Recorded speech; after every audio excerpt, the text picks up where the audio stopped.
Asalaamu calaykum waraxmatullaahi wabarakaatu. Maanta waxaan ka hadlaynaa aamusnaanta awoodda ay leedahay. Ma ogtahay micnaha dhabta ee salaada khushuuca uu yahay? Aamusnaan, deganaan, iyo inaad iska ilowdo buuqa mashaakilka adduunyada, inaad u baxdo caalam kale ood Ilaahay si toos ah aad ula hadasho adigoo degan. Aamuska kadib ayay imaadaan umuuraha waaweyn. Nabigii Ilaahay Zakariya calayhi salaam markuu Allah subxaanahu wa tacaala ugu bishaareynayay Yaxyaa calayhi salaam, markuu yiri Nabi Zakariya Rabbi ijcal lii aaya, markaasuu Nabi Zakariya Rabbi ka baryay Ilaahu aayad ii samee.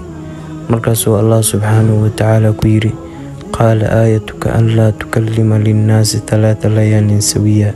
markaasaa lagu yiri aayadaadu waa inaadan dadka la hadlin 3 maalin. marka waxay ku tusaysaa aamusnaanta faa'iidada weyn ay leedahay ama qiimaha ballaaran ay leedahay. Aamuska qaabka uu yahay waan ka hadli doonaa, laakiin waxaad sii ogaataa inuusan ahayn midka carada iyo gafuurtaaga ah, ee uu yahay aamusada fikirka iyo indhadheerida u wato. Aamusnaanta waxay ku siinaysaa deganaan, xasilooni iyo caqli. qofka bini'aadanka markuu muddo aamusnaado waxaa maaxanayo caqligiisa. Aamusnaanta waa wax ugu fudud ee lagu xaliyo labada qofood ee khilaaf kusoo dhex maro, sida labada qofood ee isku dhow oo ninkii iyo xaaskiisa. Inuu kan kale markuu xanaaqsan yahay midka kale oo aamus ku dadaalo, sababtoo ah qofkan xanaaqsan wuu degi, caadi buu kusoo noqon.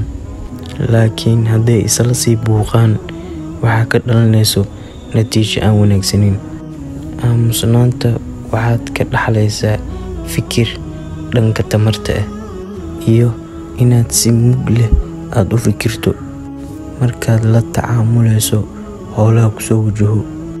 wuxuuna ku siinayaa sugnaan waxaana jirin aan macquul ahayn qof caaqil ah oo war badan ama xakiim xikmad badan. Luqmaanul Xakiim ee aan wada maqalnay qisadiisa iyo xikmadihiisa suurad qur'aan ka mid ah oo lagu sheegay magaciisa, ahna nin Ilaahay subxaanahu wa tacaala xikmad siiyey. dardaaranka uu siiyey wiilkiisa inta u dambeysay waxaa ka mid ah inuu markuu soconayo inuu si fiican u socdo, uusan isjijibin, iyo inuu codkiisa hoos u dhigo. hoos u dhigaasna waxaa ka imaanayo deganaan iyo xasiloon. rasuulkeena sallallahu calayhi wasallam Ilaahayna xikmad siiyey iyo jawaamic kelim, wuxuuna ku dardaarmay qofkii Ilaahay iyo maalinta qiyaamo rumeeyey khayr ha ku hadlo ama ha aamuso baa la yiri. waxaan ku noolnahay caalam buuq badan, mushkilada badan, caalam aamusnaanta ku yartahay. dadka inta badan xikmadii ay ka tageen. waxaa la sheegaa dad maskaxda khibrado u leh ayaa waxay dhaheen qofka maalintii ugu yaraan 2 saac hadduu aamusnaado ay saameyn weyn ay ku yeelanayso dhinaca maskaxdeena, oo ay saameyn wanaagsan ay ku yeelanayso xusuusta iyo waxbarashada cusub. dadkii hore ee wanaagsanaa, jiilkii daabiga iyo saxaabadii iyo dadkii ka dambeeyey, maxay ka dhaheen aamusnaanta? waxaa la sheegay Cali bin Abi Taalib aamusnaanta waxay keentaa heybad.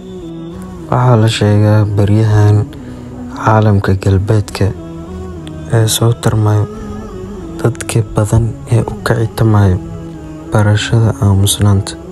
inuu aamusnaado qofka muddo laga yaabo inay sanad gaarto asigoo raadinaya xikmad iyo deganaan. waxaa la sheegaa tijaabo nin uu sameeyey magaciisa la yiraahdo Nick Siofor oo ku noolaa New York oo ah magaalo aad u buuq badan, sidoo ka sheegay mimbarka TikTok Talks. Wuxuu aad u nacay buuqa New York. Wuxuu dareemay inuu yahay qof aan xikmad lahayn oo eber ah, noloshiisana keliya ay tahay shaqo, caqli kalena aan lahayn. Wuxuu yiri, aniga iyo xaaskii waxaan go'aansanay inaan iskaga baxno noloshan tani. Kadibna wuxuu yiri, waxaan u rarnay alaabteena buurta Rocky ama buuraleyda Rocky oo ay ku taalo meel iskool ah oo lagu barto aamusnaanta. Waxa aan raadinayno waa deganaan iyo inaan si mug leh aan u fikirno. Waxaa ku biirnay ayuu yiri, aniga iyo xaaskay iyo 35 qofood oo kale. Aan isku ujeedo aananay 18 bilood ayaan joognay halkaas, oo ugu yaraan maalintii 10 saac aan baranaynay aamusnaanta. Hadal lama jiro, tilmaam ayaa la isku fahmi. Kadib 18 bilood ayaan kasoo tagnay. Wuxuu leeyahay, xaaskayga muddo ayaan isqabnay oo aanan helin caruur. Markaanu kasoo tagnay goobta aamusnaanta, xaaskayga waxaa lagu sheegay inay uur mataano ay wado. Markaad aamusnaan ku jirto, waxaad ku jirtaa hawl caqli dhisad ah.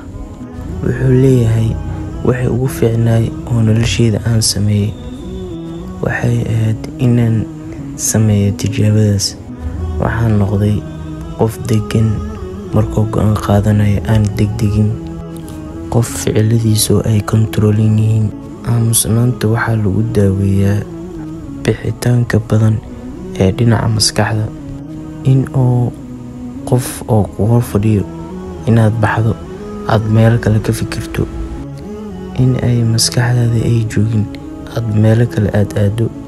Haddaba aamusnaanta waxa ay kaa kaalmeynaysaa inaad ahaato qof degan oo qofka ku hortaagan oo kula hadlayo aadan ka mashquulin, oo si toos ah u dhageysanayo waxa uu sheegayo. Waxaa laga yaabaa inaad ka cabanayso xitaa haddaad tahay qof weyn, inaad qof dhacdhac badan aad tahay, qof ay hadallo badan ka soo baxaan, qof ay gacantiisu ay istaagaynin, oo arrinkaas adiga naftirkaadaba aad ceeb u aragto oo aad isdhaahdo maxaad u degdeg badan tahay. Haddaba aamusnaanta waxay kaa saacidaysaa ama aad ka dhaxlaysaa haddaad barato inaad noqoto qof degan oo miisaaman. Intaan ayaan ku joojinaynaa maanta mowduuceena. Assalaamu calaykum waraxmatullah.